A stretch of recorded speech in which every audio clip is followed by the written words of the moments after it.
오늘 말씀은 굉장히 좀 어렵습니다. 정신 바짝 차리고 들으셔야 돼요.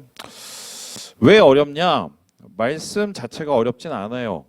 여러분이 인정하고 납득하시기가 굉장히 어려울 겁니다. 그도 그럴 것이 오늘 본문을 통해서 깨닫게 되는 교훈과 가르침이 여러분의 세대, 특별히 2030 혹은 젊은 세대들이 생각하는 그 삶의 가치와 모습과 좀 많이 다를 수가 있어요. 그래서 이야기를 듣고 불편해할 수도 있고 심지어는 저 목사 꼰대네 라고 말할 수도 있습니다.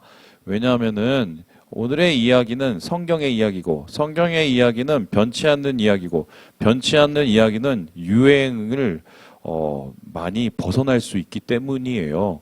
이제 그럼에도 불구하고 제가 오늘 여러분에게 이 말씀을 전하는 이유는 다름이 아니라 여러분의 인생에 대한 이야기이기 때문에요. 인생을 어떻게 해야 잘 사는지, 무엇이 옳고 무엇이 그른지, 어떻게 사는 게 성공하는 인생인지에 대한 이야기를 여러분에게 나누려고 합니다. 여러분, 사람이 태어나서 인생 잘 살려면 어떻게 해야 됩니까? 여러분의 시대 때 딱 생각하는 인생 잘 사는 사람의 모습은 어떤 사람이냐? 일단 강남에서 태어나야 됩니다. 그리고 어머니 아버지가 전문직이나 아니면은 대대로 내려오는 심지어 친일파라도 상관이 없는 재물이 많은 집안에서 태어나서 소위 말해서 그것을 하면서 내가 갑질을 하면서 살 수 있는 정도의 수준이 돼야 저거 금수저네 정도 하면서 내 인생은 성공이야 라고 말을 할 수가 있겠습니다. 그런데 정말 그렇게 태어나서 그렇게 갑질을 하면서 살은 사람들 인생 성공하고 잘 사는 것일까요? 여러분, 제가 인생 살아보니까 나이 50대에서 보니까 안 보이던 것들도 보이고 뭐가 더 중요했던지도 보이게 됩니다. 근데 제게 있어서 지금 인생 살아갈 때 뭐가 중요한지를 하나 물어본다면 저는 분명히 얘기할 수 있는 게 이거예요. 인생은 분별이다. 우리가 인생 속에서 수많은 선택을 하게 됩니다. A냐 B냐, 이 길이냐 저 길이냐. 그것을 할 때 당장 이게 내게 좋아도 나중에 나쁜 것이 될 수가 있어요. 심지어는 당장 이게 어려운 길이더라도 그 길을 끝에 가보면 고진감래, 스윗한 것이 기다릴 수가 있습니다. 그래서 인생은 우리의 삶 속에 서 있는 여러 가지의 선택과 여러 가지의 상황 속에서 그것을 정확하게 분별해내고 그 분별해내서 좋은 것을 선택한 사람이 성공의 길을 갈 수가 있어요. 그래서 그 분별력을 가진 사람을 우리는 지혜로운 사람이라고 하고 분별력이 없는 사람을 우리는 어리석은 사람, 한마디로 멍청한 인간이라고 이야기를 합니다. 그런데 오늘 히스기야라는 사람은 사실은 하나님 앞에서 선한 왕이었습니다. 유대의 왕 중에서는 별로 선하고 또 주님 보시기에 아름다운 왕이 없었어요. 그럼에도 불구하고 히스기야는 오늘 본문 속에서 어리석은 선택을 합니다. 분별력을 잃은 선택을 합니다. 그 분별력을 잃은 선택, 한마디로 똥인지 된장인지도 모르고 선택한 그 선택의 결과가 어떻게 이루어지느냐. 다음 그림을 보여주시죠. 이런 결과가 나타나게 됩니다. 망했어요. 쫄망, 폭망, 완전히 망합니다. 자기만 망한 게 아니라 자기의 자손들이 망하고 자손들만 망한 게 아니라 이스라엘과 유대와 예루살렘의 모든 것이 다 망했습니다. 심지어 여기서 죽은 사람이 수만이요. 그리고 끌려가서 노예가 된 사람이 수만이었습니다. 한마디로 한 나라가 통째로 어느 날 갑자기 훅 하고 다 사라져 버린 거예요. 그런데 어떻게 이렇게 폭망의 이 원인이 어리석은 행동 하나 때문에 이루어지게 되었을까? 오늘 그 얘기를 하려는 건데요. 그런데 이 히스기야가 저질렀던 실수, 어리석은 분별 없는 그 실수가 생각보다는 굉장히 작은 것이었다는 게 오늘의 말씀의 포인트예요. 그러면 히스기야는 어떠한 분별 없는 행동을 했을까? 바로 다음을 보시면 이해가 됩니다. 앞으로는 좀 그림을 좀 많이 사용하려고 그래요. 여러분 그림 세대라면서요. 자, 이게 뭐냐면은 저기 중간에 빨간 옷 입은 사람이 누굽니까? 누굴까요? 히스기야. 원래 옛날에는 빨간색이 비싼 색이었어요. 그러니까 빨간색을 저렇게 쳐발랐으니까 이 분명히 왕을 뜻하는 거겠죠. 자, 저기에서 머리에 터번을 쓰고 뭐 들러매고 히스기야를 바라본 사람은 누구냐? 바벨론에서 온 사신, 요즘으로 말하면 외교관입니다. 저 사람이 방문을 했습니다. 왜 방문했냐? 히스기야를 축하해 주기 위해서 방문했습니다. 얼마 전까지 히스기야가 죽었다가 살아났는데 그 죽었다 살아난 히스기야가 이제 다시 생명을 되찾고 권세를 되찾았다는 소리를 듣고 1500km를 달려서 와서 히스기야에게 선물을 주고 편지를 전하고 왕의 축복을 전하게 됩니다. 이것을 보고 히스기야가 너무 좋습니다. 그리고 어떻게 합니까? 그에게 환대를 해줍니다. 한마디로 웰컴을 해준 거예요. 우리가 보통 웰컴이라고 하면 뭐겠습니까? 환영해주고 먹여주고 재워주고 잘 돌봐주고 갈 때 뭐 하나 더 쥐어보내면 우리는 그거를 환대하고 웰컴이라고 이야기합니다. 그런데 히스기야는 이러한 평범한 웰컴을 넘어선 행동을 하게 되는데 다시 한번 그림을 보여주시죠. 다시 한번 그림. 저기 중간에 뭐가 보입니다. 저 보니까 뭔가 보물 같지요? 왕궁에 있는 제일 좋은 거를 갖다가 다 꺼내놓고는 그 사람한테 과시를 하듯이 자랑을 한 겁니다. 근데 그 자랑이 어느 정도 수준이었냐? 한마디로 자기의 속까지 다 보여주는 것입니다. 이것이 한마디로 나중에 문제가 돼서 멸망의 원인이 됐다고 성경은 이야기를 하고 있습니다. 히스기야의 행동 도대체 이거는 그 정도일까? 어떻게 이해를 해야 될까요? 오늘날로 표현한다면 히스기야의 행동은 뭐냐? 플렉스입니다. 플렉스. 여러분 플렉스 아시죠? 이 플렉스라는 말이 우리나라에는 2010년도 이후에 나타난 말입니다. 이게 제가 보니까 대충 계산해보니까 쇼미더머니 그 이후에 이 플렉스란 말이 많이 나타난 것 같고요. 실제적으로 이 플렉스란 말은 미국에서 아이스 큐브라는 래퍼가 있어요. 제가 그 사람을 좀 아는데 예, 그렇다고 개인적으로 아는 건 아니고요. 94년에 앨범을 하나 냈는데 거기에 이제 플렉스라는 단어가 처음으로 나오게 됩니다. 그런데 여러분 그거 아십니까? 플렉스라는 단어의 원래 뜻이 뭔지 아세요? 잘 모릅니다. 그죠? 자, 다음 그림을 보여주세요. 이게 플렉스입니다. 플렉스가 뭐냐면 예, 저렇게 바디빌더나 이런 사람들이 자기의 근육을 과시하기 위해서 이렇게 플렉스 하잖아요. 구부리잖아요. 이걸 플렉스라고 합니다. 그래서 래퍼들이 랩하다가 저를 보여주세요. 갑자기 막 이렇게 합니다. 여러분 뭐 요즘 스윙스 있는 사람 막 이렇게 하죠. 이게 뭐냐면 이제 거기에서 보디빌더가 하는 것이 래퍼에 오고 문화로 발전돼서 소위 말해서 사람들이 자기가 가지고 있는 것을 과시하는 것, 드러내는 것을 그것을 플렉스라고 합니다. 제가 지금 내가 플렉스를 한번 해보면 이게 플렉스라고 할 수 있겠습니다. 예, 옷이 제가 입고 왔더니 오늘 예지가 아빠 오늘 힙한데라고 해서 제가 기분이 오늘 좋았습니다. 예, 이 티를 파나요? 안 팔아? 팔자. 안 돼? 예, 어쨌든 히스기야가 플렉스를 한 거예요. 자, 플렉스를 한 게 죄입니까? 좀 듣는 사람이 기분 나쁠 수 있겠지만 히스기야의 플렉스는 어떻게 오늘날로 따지면 그렇게 뭐 대단한 플렉스는 아니었어요. 그런데 자랑질 하면은 기분 나쁠 때가 있죠. 특별히 하나님이 이걸 고깝게 볼 수는 있다고 한번 생각을 해봅시다. 그런데 히스기야의 플렉스는 그런 플렉스가 아니었어요. 사실 이 히스기야의 과시와 자랑 속에서는 다른 속뜻이 있었기 때문입니다. 그 히스기야는 그렇다면 왜 과도하게 자신을 드러내고 자신의 세력을 드러내는 플렉스를 바벨론에게 했을까? 다음 지도를 보면 그게 이해가 확 옵니다. 보여주시죠. 이게 그 당시에 고대 근동 세계의 국제 정세를 나타낸 지도입니다. 저기 보면 저 위쪽에 아시리아가 보이죠. 이 브라운 선을 나타내는 모든 이 지역이 아시리아의 영토였습니다. 그러니까 이 당시는 아시리아가 짱이었어요. 근데 그때 이제 예루살렘은 중간에서 얻어 터지고 있었고 남쪽에는 이집트라는 나라가 세력을 구축하고 있습니다. 그리고 바벨론이라는 나라가 동쪽 저편에서 이제 신흥 강국으로 성장하고 있었어요. 그런데 어쨌든 바벨론은 아시리아가 부담이 됐습니다. 언제 어떻게 자기들을 괴롭힐지도 모르고 침략해올지도 몰랐어요. 아시리아에서 침략을 두려워하는 것은 바벨론뿐만이 아니었습니다. 이 코딱지만한 유대라는 이 나라도 맨날 이렇게 하다가 저렇게 하다가 얻어 터지니까 언제 내려와서 우리를 괴롭힐까 한 그 강박에 시달렸어요. 그래서 히스기야가 마침 바벨론 사람이 왔으니까 머리가 돌아가기 시작한 겁니다. 어떻게 돌아갑니까? 얘네랑 친하게 지내고 저 밑에 이집트랑 친하게 지내갖고 한마디로 나중에 연합전선을 구축을 해갖고 아시리아가 쳐들어오면은 동맹으로 이렇게 갖고 이겨내자. 뭐 이렇게 고민을 한 것 같아요. 그런데 요게 히스기야의 생각이 바벨론 왕의 생각하고 맞아 떨어집니다. 그리고 심지어는 여기에 애굽도 동참합니다. 그래서 실제적으로 이후에 501년 정도인가요? 그때 반란이 일어나요. 이 3개 국가가 연합해서 반란이 있는데 결론이 어떻게 나느냐?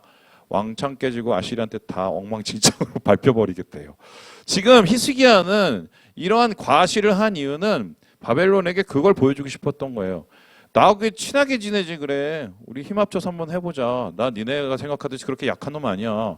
내가 이 정도는 있다니까. 이러면서 보여주면서 우리랑 손 합치고 손 잡으면은 어느 정도 우리가 이제 대항할 수 있는 힘이 있을 거다 하면서 제안을 한 거예요. 이건 그러니까 한마디로 단순한 과시가 아니라 정치적인 계산이 깔려 있는 행동이었습니다. 그런데 이러한 하나님의 행동을 히스기야의 행동에 대해서 하나님은 어떻게 답을 하고 계십니까? 우리 함께 6절의 말씀을 같이 한번 읽어보도록 하겠습니다. 시작! 보라 날이 이르리니 내 집에 있는 모든 소유와 내 조상들이 오늘까지 쌓아둔 것이 모두 바벨론으로 옮긴 바 되고 남을 것이 없으리라. 여호와의 말이니라. 나 그거 싫어. 네 행동 싫어. 나 그래서 네가 그 자랑하고 과시하는 거 다 없애버릴 거예요. 어떻게 없애버리냐? 네가 손 내밀어서 우리 같이 친구하자고 말한 그 바벨론에 의해서 네가 완전히 다 그거 뺏길 거야라고 이야기를 합니다. 실제적으로 나중에 바벨론이 다시 일어서게 되는데 그때 제일 먼저 한 게 뭐냐면 유대 예루살렘을 찾아와서 쑥대밭 만들고 가지고 있는 거 다 뺏어가게 됩니다. 그렇다면은 이러한 하나님의 처분, 여러분 이게 이해가 되십니까? 전 이거 아무리 읽어봐도 플렉스 한번 한 거고 그냥 플렉스도 아니고 나라 잘 되라고 한 거예요. 나라 살리려고 하는 행동인데 여기에 대해서 그딴 식으로 하나님께서 처분을 하시면 여러분 누가 하나님을 섬기겠습니까? 이런 거예요. 내가 열심히 예배드리고 하나님 열심히 섬기고 주님을 위해서 열심히 산다고 헌금도 열심히 하고 막 그러는데 어느 날 내가 직장에 갔는데 날 괴롭히는 막 상사가 있어. 막 근데 이 상사가 정말 엉망진창의 나쁜 놈 새끼야. 그러니까 어떻게 합니까? 주변에서 나를 이렇게 해갖고 이 상사를 몰아낼 방법이 하나 생긴 거야. 그래갖고 그 사람하고 그냥 손을 잡았어. 그거 한 거예요. 그런데 하나님께서 그 행동을 굉장히 안 좋게 보시고 그것이 망하는 원인이라고 얘기를 하신 것입니다. 자, 그렇다면 도대체 하나님은 왜 이렇게 과도하게 히스기야의 행동에 대해서 처분을 하시고 대응을 하신 걸까요? 오늘 그거를 우리가 알아봐야 되는데요. 그렇다면 히스기야의 플렉스, 히스기야의 자랑을 우리가 한번 잘 뜯어보도록 하겠습니다. 우리 함께 2절의 말씀을 같이 한번 읽어보겠습니다. 시작! 히스기야가 사자들로 말미암아 기뻐하여 그들에게 보물창고 곧 은금과 향료와 보배로운 기름과 모든 무기고에 있는 것을 다 보여주었으니 히스기야가 궁중의 소유와 전 국내의 소유를 보이지 아니한 것이 없는지라. 자기 소유 다 보여줬어요. 설명해줬어요. 이런 겁니다. 집들이 오니까 집 다 열어주고 방문 열어주고 나 이번에 이거 샀어 저거 샀어 이번에 샀는데 야 이거 뭐 비스포크 엄청 좋더라 뭐 이런 거 한 거예요. 그런데 이러한 허세는 솔직히 다 있습니다. 남자들은 다 허세가 있어요. 우리 교회 남자들도 다 허세가 있어요. 목사님 저는 허세가 없는데 속으로 다 있어요. 허세가 없는 남자는 없습니다. 그런데 허세는 그럼 다 나쁘냐? 자랑질은 나쁘냐? 그렇게 보기 시작하면 성경이 꼬이기 시작하는데 여러분 성경에서 이 히스기야보다 더 큰 허세를 부린 사람이 있습니다. 누군지 아세요? 그거 남자도 아니고 여자예요. 누구냐면 드보라는 사람인데요. 우리 함께 사사기 5장 말씀을 같이 한번 읽어보도록 하겠습니다. 5장입니다. 시작! 이스라엘에는 마을 사람들이 그쳤으니 나 드보라가 일어나 이스라엘의 어머니가 되기까지 그쳤도다. 이 드보라는 사람은 하솔랑 야빈하고 싸워서 끝장을 내고 이스라엘을 구원한 사람이에요. 그런데 그때 이 승전 뒤에 드보라가 시를 쓰고 찬양을 써서 사람들하고 같이 부르는데 뭐라고 합니까? 야, 이 마을 사람들 중에 아무도 싸움하러 안 나와. 야빈이 쳐들어왔는데 여긴 누구밖에 없어? 나밖에 없어. 내가 이 나라 구한 거야. 이렇게 얘기를 했습니다. 그러니까 요즘 말로 하면은 내가 제일 잘 나가 이렇게 얘기했어요. 그러면은 여러분 제가 질문해 보겠습니다. 내가 제일 잘 나가 이렇게 얘기한 사람하고 야 나 이거 있어 저거 있어 하는 사람하고 누가 더 자랑질을 한 겁니까? 누가 더 자랑질한 거예요? 제가 아무리 봤을 때 드보라가 훨씬 자랑질을 했어요. 그런데 드보라는 이 자랑질 때문에 하나님 앞에 징책을 받거나 처벌을 받았냐? No. 아무 일도 일어나지 않았어요. 오히려 백성들의 존경을 받았습니다. 근데 히스기야는 그냥 자랑질 한번 하고 그것도 그냥 잘 돼 보려고 나라 구하려고 한 그런 행동이 하나님 앞에 밉보여서 엉망진창으로 패망으로 가게 된 거예요. 도대체 그렇다면 이러한 모습을 우리가 어떻게 해결해야 될까? 제가 이번 주에 신방을 갔습니다. 어디 신방을 갔냐면 우리 권사님 한 분 집에 신방을 갔어요. 근데 그 권사님이 어떤 분이시냐면 얼마 전에 아산병원에 가서 거기서 수술을 하신 분이에요. 어떤 수술을 하셨냐? 가기 전에 권사님이 저한테 그러셨어요. 아, 이거 폐에 자꾸 여기 저기 뭐 염증이 생겨서 이거 이제 가면은 요것만 이렇게 제거를 하면 된다고 하니까 목사님 기도를 해주세요. 안 하려고 하다가 결국 가게 돼서 아산병원에서 수술하시고 일주일 동안 있다가 이제 나오셨어요. 그래서 요양을 하시는 그곳에 가서 제가 기도해 드리려고 갔습니다. 그런데 갔더니 전혀 예상치 못한 일이 벌어졌어요. 어떤 일이 벌어졌냐? 뚜껑을 열었어요. 뚜껑을 열었는데 염증이 아니라 암이었어요. 그래서 어떻게 했느냐? 폐의 3분의 1을 잘라냈습니다. 그러면은 이게 잘 된 거예요? 잘못된 거예요? 모르겠어요. 어쨌든 갑자기 예상치 못한 일이 벌어졌으니까 이분 되게 놀란 거예요. 그리고 굉장히 마음이 힘들었던 것 같아요. 그런데 제가 딱 가보니까 갑자기 그분이 뭐라고 하냐면 목사님 제가 너무 힘들었어요. 너무 괴로웠어요. 너무 막 마음이 떨렸어요. 이렇게 얘기하시는 게 아니었어요. 어떻게 얘기했냐? 목사님 다 정말 하나님이 도와주셔서 하나님의 은혜였습니다. 이러는 거예요. 왜요? 그랬더니 갔는데요. 병실을 들어갔는데 제일 창가 자리를 가게 됐대. 그게 하나님이 주셨다는 거야. 그리고 갔더니 간호사분들이 너무 잘해주더래. 그게 하나님이 해줬다는 거야. 그리고 수술도 갑자기 했는데 너무 잘 됐다는 거야. 그 하나님이 해줬다는 거야. 어떤 사람은 그걸 하나님을 해줬다고 얘기를 하고 어떤 사람은 그걸 그냥 운이 좋다고 얘기할 수가 있습니다. 그런데 이분은 갔더니 아이고 나는 폐렴 때문에 갔는데 갑자기 암이 생겨서 아이고 난 정말 너무 힘들었어 이렇게 얘기하는 게 아니라 아이고 이거 하나님이 도와주셨어요. 하나님께 감사해요. 하나님 은혜예요. 이렇게 얘기를 하고 계시더라고요. 제가 그 얘기를 딱 듣고 본문 말씀을 준비를 하다가 맞다라는 생각이 들었어요. 이런 거예요. 히스기야의 그 자랑질 속에 정치적인 계산이 있었던 거 뭐 있을 수 있어요. 그 자랑질을 보여줄 수 있어요. 환대 하나 할 수 있어요. 근데 거기에는 빠진 게 하나 있습니다. 그 빠진 게 뭔지 아세요? 하나님이 없어요. 하나님이. 아무리 잘 되고 아무리 좋고 아무리 행복하고 거기에 하나님이 없으면 그 하나님은 중심을 보시는 것이기 때문에 그 모습을 굉장히 심각하게 보십니다. 왜냐하면 하나님이 없는 잘 되는 삶, 하나님이 없는 복돼 보이는 삶, 하나님이 보이는 최고의 뭐 플렉스한 삶은 인간의 모습에는 이야 대단해라고 볼 수 있지만 중심이 비뚤어지면 나중에 삶이 비뚤어지고 삶이 비뚤어지면 끝이 비뚤어질 수 있기 때문이에요. 주님께서는 그것을 보셨기 때문에 히스기야에게 과도하게 얘기를 합니다. 너 그러면 망해. 과도하게 얘기해요. 그런데 그도 그럴 수 있었던 것이 히스기야가 얼마 전까지만 해도 죽었다 살아났거든요. 그때의 상황을 성경은 이렇게 기록하고 있는데요. 우리 38장 말씀을 같이 한번 읽어보도록 하겠습니다. 시작. 내 조상 다윗의 하나님 여호와께서 이같이 말씀하시기를 내가 내 기도를 들었고 내 눈물을 보았노라. 내가 내 수한에 15년을 더하고 너와 이 성을 아수르 왕의 손에서 건져내겠고 내가 또 이 성을 보호하리라. 그러니까 이 사람은요 생명도 하나님이 15년 영장해줘, 이 성을 보호해 주신 것도 하나님이요, 그리고 그가 가지고 있는 모든 것도 하나님이 도와주셔서 된 거예요. 그러면 바벨론 사신이 와서 그래요 뭐 정치적으로 뭐 타협을 하고 그 사람하고 손을 붙잡더라도 제일 먼저 나와야 될 말이 뭐예요? 내가 죽다가 살아났어요. 왜요? 누구 때문에?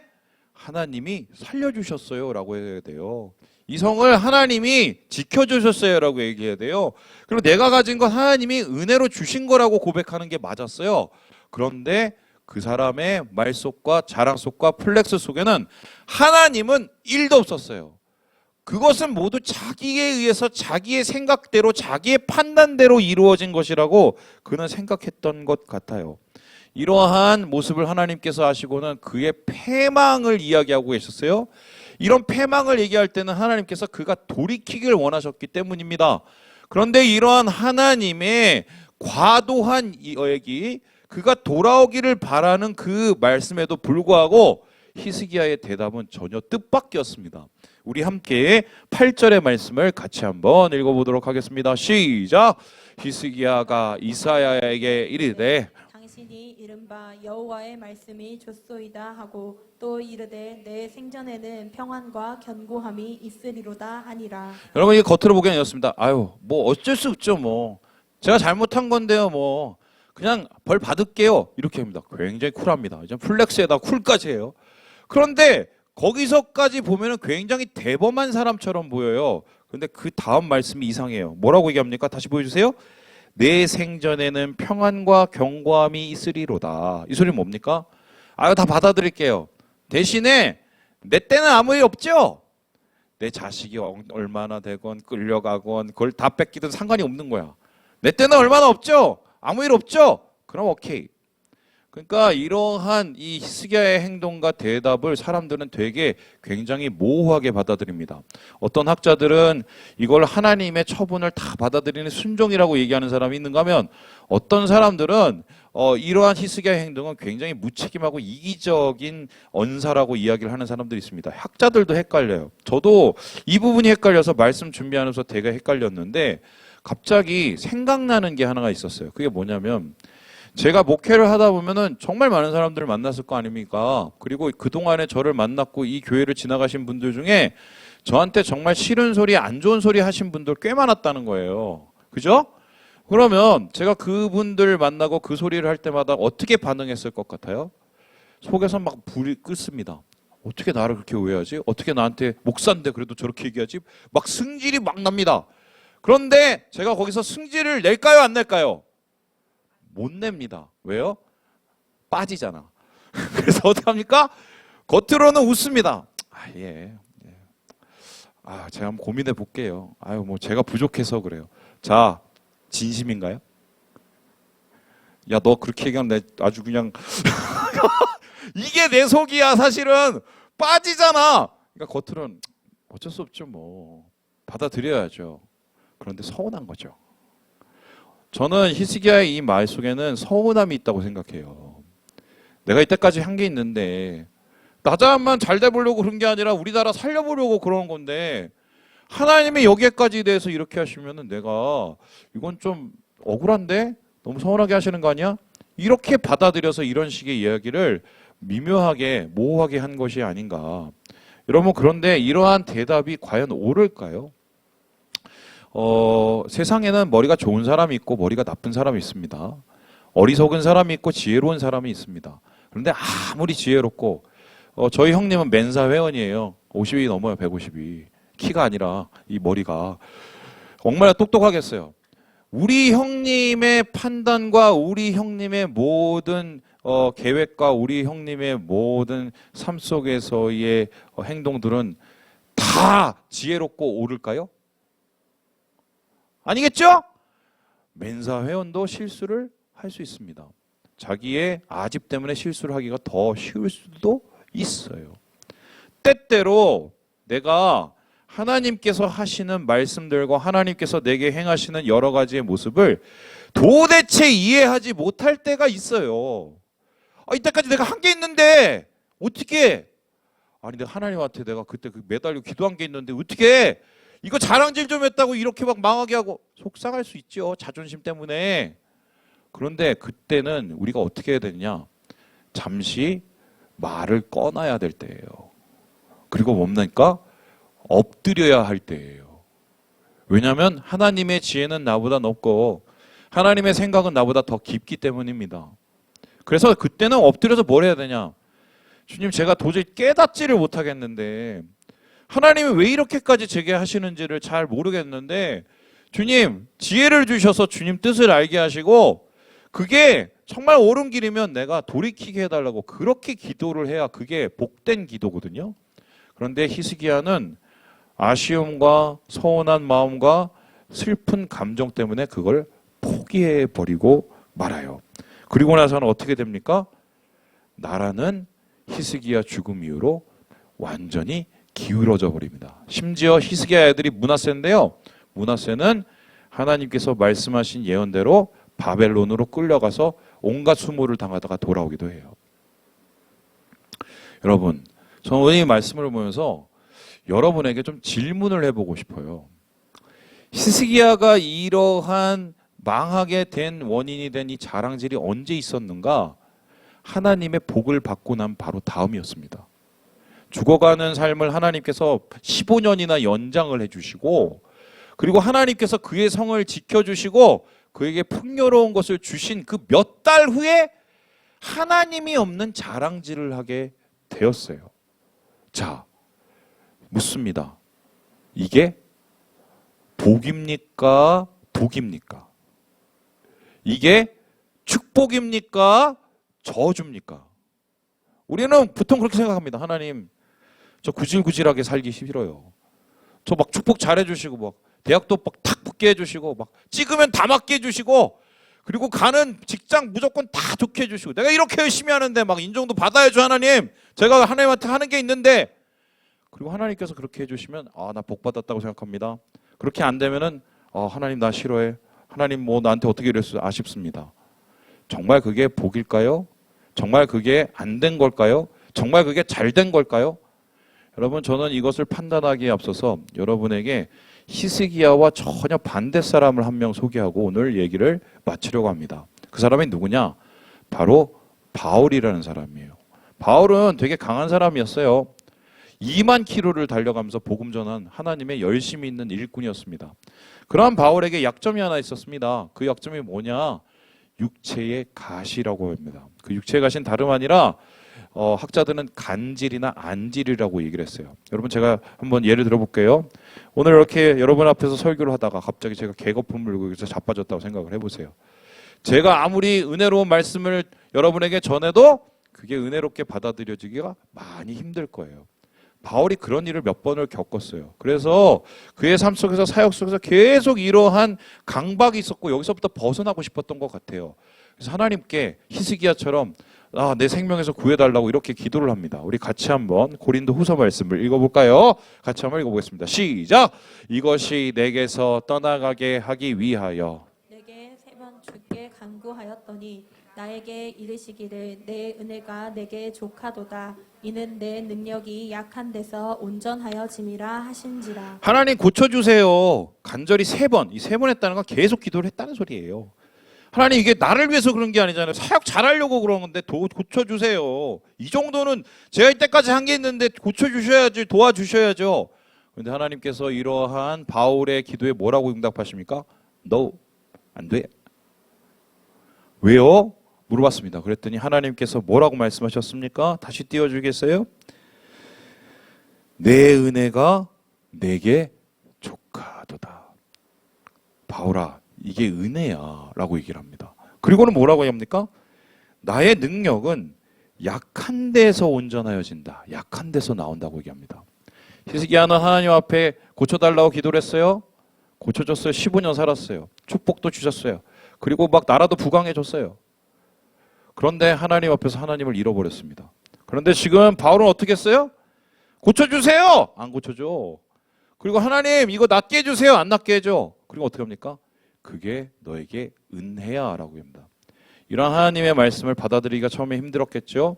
그러나 바울은 심호흡을 하고 하나님의 말씀을 다시 붙잡았어요. 엎드렸어요. 그리고 하나님 앞에 이렇게 고백을 하는데요. 그 뒷말씀을 같이 한번 읽어보도록 하죠. 시작! 그러므로 도리어 크게 기뻐함으로 나의 여러 약한 것들에 대하여 자랑하리니 이는 그리스도의 능력이 내게 머물게 하려 함이라. 받아들입니다. 그리고는 그렇게 약한 것을 주신 하나님의 그 모습 다 이해는 하지 못지만 그곳에 하나님이 능력이 거한다고 하니까 그것을 감사함으로 기뻐하는 이러한 놀라운 인간 승리를 보이게 되는데요. 놀라운 것은 여기서 바울이 얘기하고 있는 하나님의 은혜가 머무르는 곳은 히스기야가 누렸던 생명 연장의 축복, 물질의 축복이 아니라는 거예요. 그러한 하나님의 능력과 은혜가 머무르는 곳을 성경은 뭐라고 얘기하냐? 다음과 같이 얘기하는데요. 보여주시죠. 아스데네이아라고 얘기합니다. 아스데네이아. 이거는 뜻이 뭐냐면 모든 약한 것을 뜻하고요. 몸이 약하면 병, 마음이 약하면 소심함, 우리의 형편이 약하면 가난함, 그리고 그러한 모든 무능력을 뜻하는 단어예요. 하나님의 축복이 우리 생각에는 차고 넘치고 잘 되는 것에 있을 거라고 생각하는데 바울을 통해서 하나님께서 뭐라고 그러냐? 아스데네이아에게 있대요. 아스데네이아. 저는 아스데네이아를 좀 압니다. 구질구질하게 살았거든요. 제 인생에서 가장 구질구질했던 때가 언제냐? 뭐 이런 얘기 하면은 또 옛날 얘기한다고 뭐라 그러시던데. 저희 작은 형님이 포항에 있는 대학교를 다녔어요. 거기 갔는데 돈이 없어갖고 기숙사를 못 들어갔어요. 그래갖고 서클룸에서 동아리 방에서 잤어요. 근데 너무 추워갖고 그래서 병에 걸려서 왔어요. 폐결핵이었어요. 근데 자기가 폐결에 걸린지도 모르고 올라왔어요. 그 당시에 우리 집에 어떤 일이 있었냐? 보일러가 터졌어요. 고칠 돈이 없어. 그래갖고 난로를 떼고 4명이서 그 주위에서 잤어. 둘러져서. 그러다가 저희 작은 형님 폐결핵이 다 옮았어요. 그때 제가 몇 학년인지 아세요? 고등학교 3학년이었어. 고3을 아침에 일어나면 폐결핵 약 15알을 먹고 하도 그게 세갖고 속이 뒤집어지고 얼굴이 시커매지고 그거를 8개월 했는데 공부를 못 하겠더라고 나중에. 학교 시험도 제대로 못 치고 떨어졌어요. 나 그때 하나님 앞에 되게 원망스러웠거든. 왜 이렇게 나를 무력하게 만들지? 나 가난하고 구질구질하고 막. 왜 하나님 왜 이렇게 만들지? 되게 원망스러웠어. 이해가 안 되고. 난 잘해보려고 하는데. 그런데 시간이 지나고 제 삶이 어느 정도 여유가 생기고 돌아보니까 그 시간은 나에게 가장 필요했던 시간이야. 그것 때문에 내가 지금 예수 붙잡고 살거든. 우리는 보통 축복을 히스기야처럼 잘 먹고 잘 사는 게 축복이라고 생각을 해요. 진짜일까요? 여러분 좋아하시는 밸런스 게임하고 말씀을 마치도록 하겠습니다. 보여주시죠. 아닌데? 어느 사람이 진짜 축복받은 사람일까요? 예?